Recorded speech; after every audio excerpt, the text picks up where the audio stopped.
Good morning.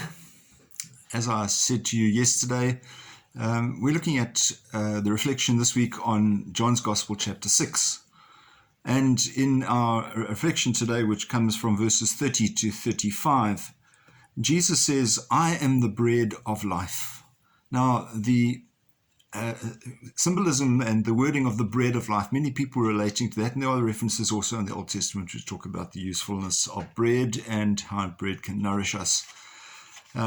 But he's saying, I am the bread that will nourish you forever. Because we know that bread and wine will not satisfy our hunger and thirst for long.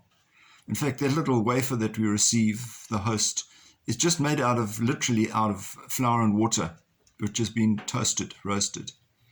And the wine we consume, which it's ordinary wine, it has to have quite a high alcohol content, by the way. I don't know if you're aware of that. It's quite high. It's a lot higher than table wine and a lot higher than beer.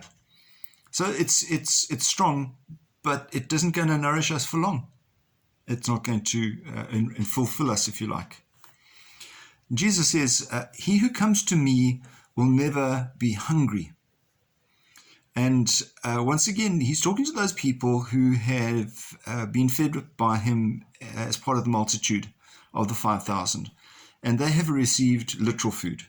They've received the bread and they're hungry, not hungry anymore. And the food was collected, was filled up for 12 baskets. So he's not talking about that. See, if you come to me, you'll never be hungry. The kind of nourishment that you get will be beyond the physical. He who believes in me will never thirst. So it's a concept that goes beyond just the physical nature of the bread and wine. But it's not just spiritual. Because in our experience of the rest of the chapter, we will find that Jesus talks about this is real food. This is real blood. And we encounter then the people who get upset and walk away from it.